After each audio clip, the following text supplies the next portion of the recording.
No es fácil ser valiente, tampoco es fácil esquivar los miedos que nos acechan, aquellos miedos que nos han acompañado por años, por noches, los que muchas veces convertidos en pesadilla no nos dejan tranquilos, desde el miedo a levantarnos cualquier mañana hasta el miedo a la muerte súbita, el miedo a la amenaza, a ser asesinado por pensar, por hablar, el miedo al hambre, a perder el trabajo, a la enfermedad, al latir del corazón, el miedo que me tienes, el miedo que te tengo.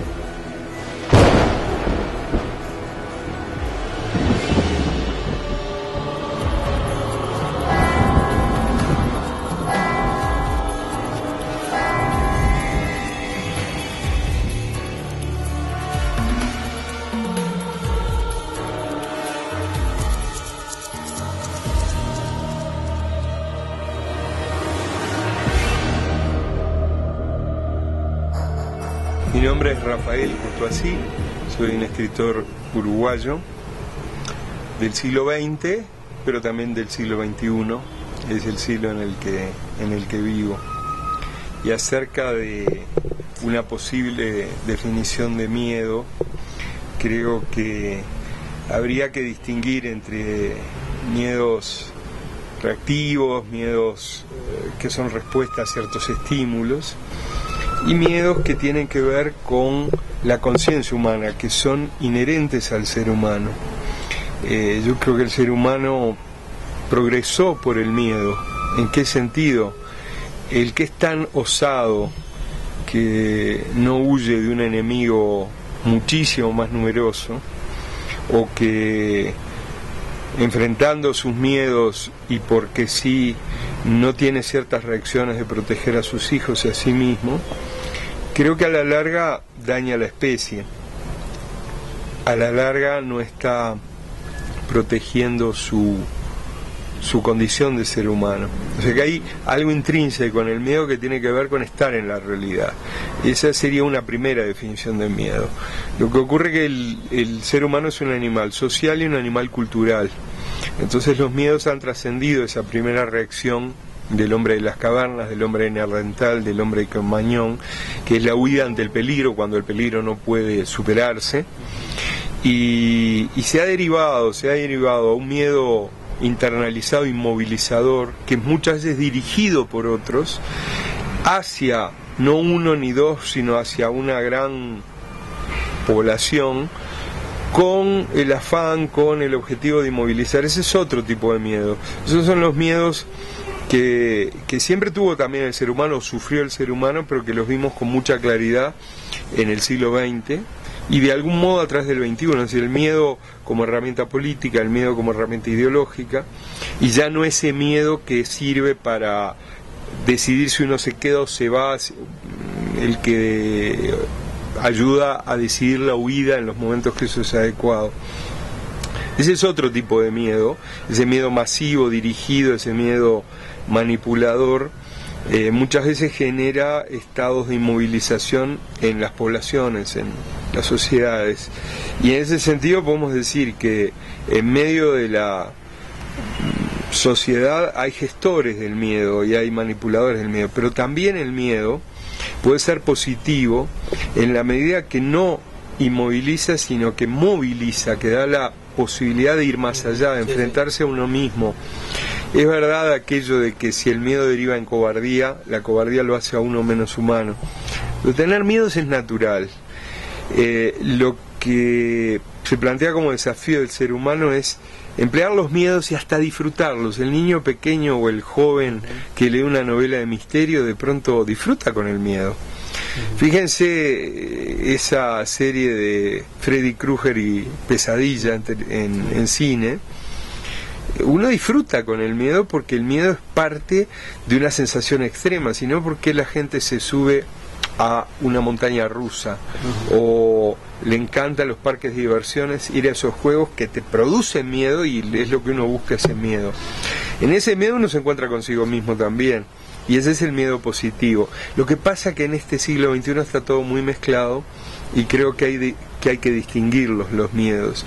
Hay miedos que a uno lo marcan en la infancia, y eso ha hecho la fortuna de muchos psicoanalistas, en el sentido de, a veces uno está años para descubrir qué es lo que lo inmoviliza, y no es ni la araña, ni la serpiente, ni el miedo a una habitación cerrada, sino aquel momento de niño cuando me encerraron porque me había portado mal, o cuando a una niña le dijeron cierta amenaza en tono trepidante. Y esos miedos de la infancia, yo creo que hay una forma estupenda de sublimarlos, de convertirlos en luz, que es la literatura. Los cuentos, famosos cuentos de hadas clásicos, Caperucita Roja, Hansel y Gretel, entonces esos cuentos son truculentos y producen miedo, pero a la vez producen una liberación, porque si el joven, si el niño se enfrenta a ese planteo de los temores ficcionales, a esas amenazas de ficción, luego tiene cierto entrenamiento para en la vida real enfrentar los peligros verdaderos y saber cómo medir. Sí, suele pasar, es ¿no? que yo creo que a veces el miedo justamente pertenece al adulto que dejó de ser un niño, y nosotros somos responsables de conservar nuestros miedos frescos y transformarlos, y conservar nuestras alegrías frescas, como las que tuvimos cuando éramos niños. El ogro es muy querido, como es querido el personaje de Frankenstein. Claro. El mundo de los medios masivos de comunicación ha transformado a Frankenstein en un monstruo, y en realidad no es un monstruo en el sentido negativo, es un monstruo en un sentido positivo, un ser que es capaz de sentir hecho de retazos de muerte, y en ese sentido todos somos un poco Frankenstein, porque hemos tenido que salir de nuestros países, porque somos inmigrantes o somos desterrados en nuestro propio país. ¿A ti te tocó salir de Uruguay? No me tocó salir, sino vivir lo que Mario Benedetti llamó el incilio. Es decir, yo salí algunas veces de Uruguay, pero Benedetti hablaba de cárcel, exilio e incilio. Incilio era ese estado en el cual uno vivía dentro de su país como si no fuera su país. ¿Tenías miedo en esa y había mucho miedo. Uno reaccionaba incluso de una manera orgánica ante determinadas caras, determinados rostros, ante ciertos uniformes, fuera de quien fuera. A los milicos, fundamentalmente el tema militar, que ahora de algún modo ha cambiado, entonces uno tiene la obligación de resignificar eso, ¿no? Claro. Lo que en un pasado fue opresión y fue miedo, hoy puede ser otra cosa, puede ser servicio, inserción en la sociedad. Ahora, yo creo que el miedo es un agente y una herramienta, por lo menos de doble filo, una herramienta que puede usarse para superarse, para el bien, para la integración colectiva, o puede utilizarse para inmovilizar, y está en la conciencia de cada uno, en el ejercicio del criterio y de las colectividades, trabajar el miedo también en su aspecto lúdico, ese miedo ancestral que tenemos a la noche, la idea de que una bruja, un monstruo o determinados seres que están más allá de lo visible nos pueden acechar. Eso es parte de lo lúdico, eso es parte del juego, el juego con el misterio. Cuando uno le pregunta, ¿tienes miedo a la muerte? ¿Cómo no? ¿Cómo no tenerle miedo a algo que es absolutamente desconocido? ¿Le tienes miedo a la muerte? Y a mí me encanta la vida, estoy enamorado de la vida, entonces como la muerte no la conozco mucho, no he tenido oportunidad, y soy muy fiel a esa pareja que es la vida. Pero sí, tengo miedo a lo desconocido y mucha curiosidad también. Lo que puede inmovilizarme o puede permitir que explore, que escriba, que lea, que busque, que vea más películas, que conozca más gente. Pero no te acompaña la idea de la muerte de forma permanente. No, tratamos de que no. Uno cada vez que realiza un viaje, yo ahora vine de Montevideo a Bogotá y se sube en un avión, si se pone a mirar las estadísticas o a fomentar las fobias y los miedos, se moviliza y dice, bueno, tengo riesgo. Y en realidad uno puede no perderle miedo a la posibilidad de la muerte y sin embargo disfrutar muchísimo y tener una enorme paz. Hay un gran escritor uruguayo de inicios del siglo XX, Horacio Quiroga, que escribió muchos cuentos sobre todo, y tiene un libro de cuentos que se llama Cuentos de Amor, Locura y Muerte.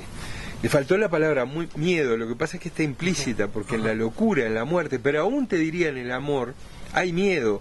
Lo que ocurre es que cuando en el amor hay miedo uno debe superar eso, todo tipo de amor, porque si no, no llegamos al estado en el cual el amor es liberador. Pero en la locura y en la muerte hay miedo y se está solo. Horacio Quiroga me marcó muchísimo porque tiene esa capacidad de erizar los pelos, de provocar con la lectura una descarga de adrenalina, pero al mismo tiempo hacerte disfrutar. Sí, claro. Y él a su vez tuvo un maestro como Edgar Allan Poe, o Poe, que a todos nos ha tocado. Y Poe a su vez tuvo discípulos como, para hablar en literatura, pero podemos trabajar en cine también, como Howard Philip Lovecraft, que también era de la zona de Maine, de la zona de Nueva Inglaterra, y que los cuentos de Lovecraft no es tanto que te cuenten algo terrible, sino la inminencia de algo terrible. El miedo es lo que puede pasar, es una posibilidad que uno tiene que administrar. Es el preciso manejo del suspenso. Es el preciso. Hitchcock, que es el maestro del suspenso, también crea miedo. Es como llevarte la mano al abismo, es decirte, te tiras. Y en ese sentido uno quiere que te lleven de la mano al abismo, porque es un modo que te lleven hasta el abismo de la mano, es un modo de saber que uno puede retornar. Y finalmente, bueno, Hitchcock trabaja con el suspenso porque trabaja con el miedo e involucra en una ficción al espectador de un modo que el espectador siente el miedo como si fuera propio. Y a mí me resulta muy útil eso. Cuando yo leí por primera vez, cuando era muy adolescente, Crimen y Castigo de Fedor Dostoyevsky, me identifiqué mucho con Rodia Raskolnikov, con el protagonista de Crimen y Castigo, pero no porque uno sea un asesino, por supuesto que no, sino porque el castigo de los crímenes de Rodia, de Raskolnikov, el asesino de la novela, no es que lo lleven preso, sino el miedo que tiene a que lo lleven, o el miedo a que lo descubran. Y entonces ese miedo literario me ha servido en la vida también para decir, bueno, basta ya con este miedo, o me disfrazo de monstruo, me pongo unos dientes de Drácula para reírme un poco de Drácula, o llegado Halloween miro hacia el cielo y me doy cuenta que en la profundidad de la noche todo. Y a veces uno también tiene miedo de la luz y también tiene miedo de los seres de luz. Pero hay un miedo que te ha acompañado siempre. Los he ido cambiando. ¿El miedo los has cambiado? Los he ido cambiando. ¿Cuáles han sido esos miedos que has cambiado? ¿Por otro mayor? ¿Por otro el miedo, yo supongo que debe ser el miedo que sufran los seres más cercanos a uno. Es un miedo irracional que lo único que uno puede hacer es mirar hacia adentro y decir, bueno, ¿qué puedo hacer yo? ¿Qué puedo hacer concreto? Primero para no sentir ese miedo y después para que esa posible amenaza sobre los seres que uno quiere no exista o se exorcice, se neutralice.